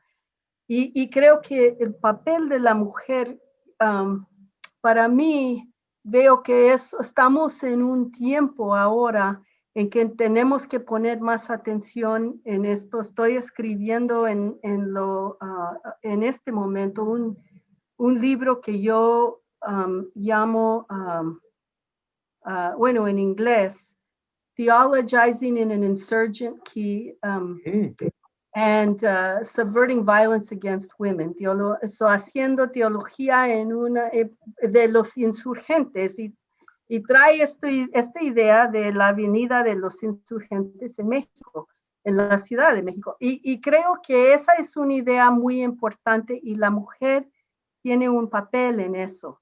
Y no he pensado tanto yo en todas las diferentes conexiones como con la resurrección, pero esta conversación, especialmente tu trabajo, Carlos, me da mucho para pensar en cómo podemos hacer una conexión sobre eso, porque veo en este momento que los feminicidios, este libro está enfocado en los feminicidios, no solamente en México, pero en toda Latinoamérica. Y yo veo que estamos en una situación muy difícil en la Iglesia Católica, porque los números de feminicidios en Brasil y también en México son los más altos en todo el mundo. Y también estos dos países son los países que tienen más católicos que cualquier otro país en todo el mundo. Entonces, hay que poner atención en eso, y es algo que estoy manejando en mi libro, que tenemos que escuchar la experiencia de la mujer y la palabra de la mujer en este momento. Por supuesto. Gracias, Nancy. No sé si Miguel Ángel Agenor quieran... Bueno, apareció ahí, quería simplemente reforzar, ¿no? Estamos viviendo en Brasil un drama tremendo en relación a la ecología, la Amazonía que está ardiendo en llamas, y también el otro bioma que es el Pantanal, el otro bioma que es el Cerrado. Y allí, ¿no?, hay los sobrevivientes también en estado de insurrección, sobre todo los pueblos de la Amazonía, ¿no?, que tiene conciencia de su dignidad, de la sacralidad de la vida, de sus tradiciones, de su sabiduría. Y entonces, cuando hablamos en resurrección, el cuerpo de Jesús es un cuerpo cósmico, el cuerpo del resucitado. Y los indígenas no conciben la vida humana desconectada, ¿no?, de la naturaleza y de Dios. Es siempre en este triángulo, ¿no?, el ser humano, la naturaleza y Dios. Y por lo tanto, hablar en resurrección es también traer, ¿no?, para esta experiencia y esta realidad cristiana, esta dimensión ecológica, ¿no? Y en este grito del libro de Carlos, ¿no?, de los insurgentes, están ahí también, ¿no?, estos pueblos y estos movimientos y estos grupos que están ahí, ¿no?, defendiendo la vida, pero dentro de ese contexto de una ecología integral, ¿no? Como pone muy bien Laudato Si, ¿no?, ahí en este triángulo, ¿no?, de pensar, ¿no?, la creación, las criaturas y Dios frente a esta creación. Aquí está todo el tema también, ¿no?, de la resurrección como una recapitulación de la creación.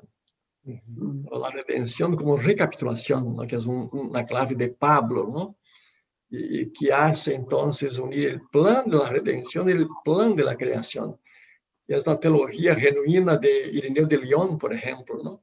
Y después, con la teología agustiniana, perdimos, ¿no?, la teología de los dos planes, pero ahí está en la cosmovisión cristiana esta, ¿no?, ligación estrecha entre esos dos planes, el plan de creación y el plan de la redención.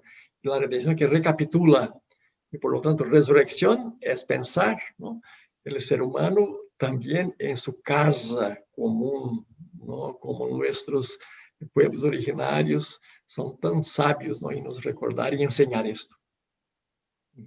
Gracias por recordar la importancia de estas resistencias en Brasil, Agenor.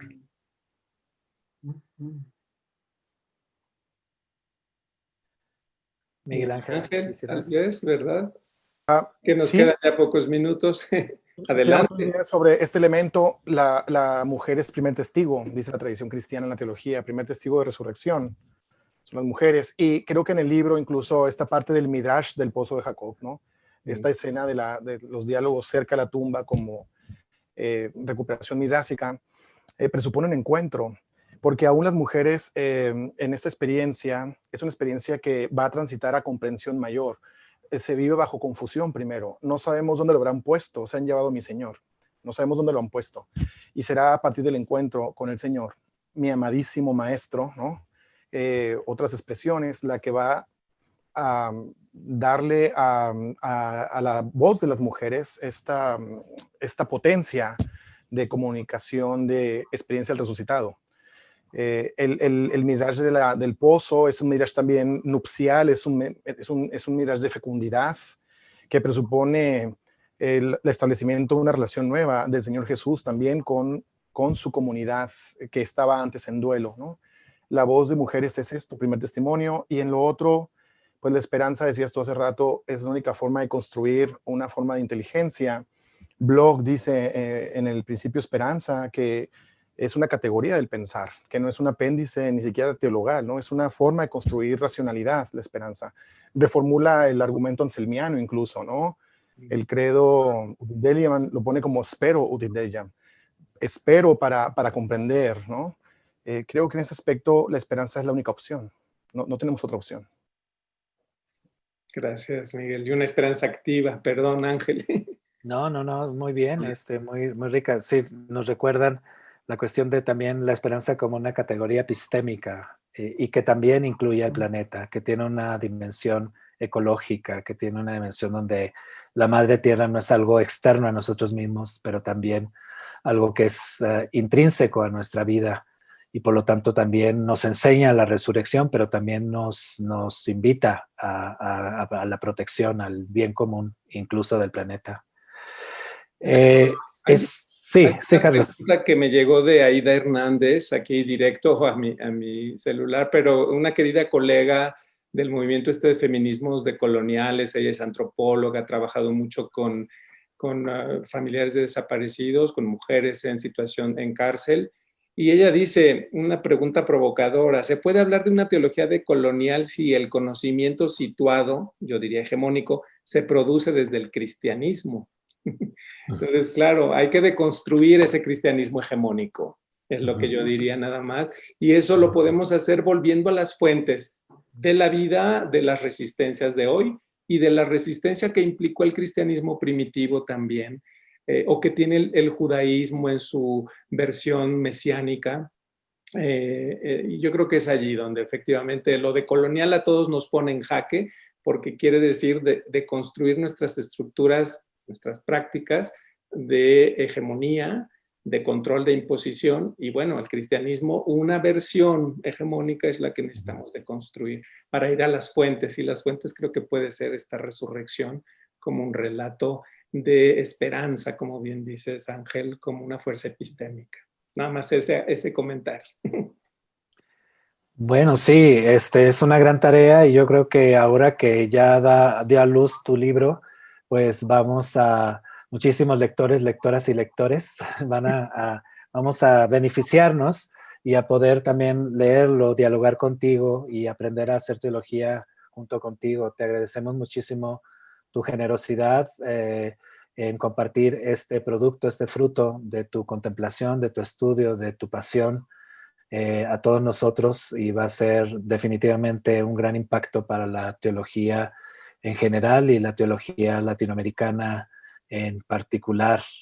Quiero agradecer también muchísimo a Nancy Pineda Madrid, a Agenor Brigenti y a Miguel Ángel Osuna, que se unieron para también compartir en esta mesa de comensalidad sus reflexiones y su propia sabiduría. También quiero agradecer a todas las personas que se unieron en el Facebook, que fueron bastantes, y ya hemos tenido muchas preguntas y comentarios. Agradecerles su presencia, agradecer que estén con nosotros, que festejen con nosotros en esta gran celebración. Nancy, ¿tú querías decir algo? Yo solamente quería preguntar a Carlos si el libro va a salir en inglés. Not yet. Okay. No, yo creo que este libro es tan importante para especialmente los que leen, bueno, los teólogos en los Estados Unidos necesitan, y la comunidad más general, pero especialmente los teólogos en los Estados Unidos. Y es importante, y sí, por eso te pregunto. Por ahora ya está la traducción al portugués, la editora Voces. Sí. Vamos a hacer una presentación virtual en Brasil en noviembre, y estoy con el sueño de que podamos hacer la versión en inglés en Estados Unidos. Vamos a ver si es posible en los próximos meses. Ok, muy bien. Gracias. Gracias, Nancy. Sí, sería un gran aporte. Gracias. Pues bueno, de nuevo, muchísimas gracias a todos. Vamos a continuar aquí con la esperanza, en medio de la desesperanza, y de nuevo agradeciendo esta fantástica mesa de conversación, esta comensalidad a través y a partir de este libro tan rico, La Resurrección como Anticipación Mesiánica, Duelo, Memoria y Esperanza desde los sobrevivientes. Ya está en Amazon y en otros lugares donde también lo pueden conseguir. No dejen de comprarlo, va a ser muy buen elemento para teólogos, para pastores, para personas que están haciendo acción social, personas que están en busca de cuerpos desaparecidos, que están buscando justicia, comunidad LGBTI, etcétera. Va a ser un gran aporte para muchísimas comunidades. Muchísimas gracias y nos vemos a la próxima.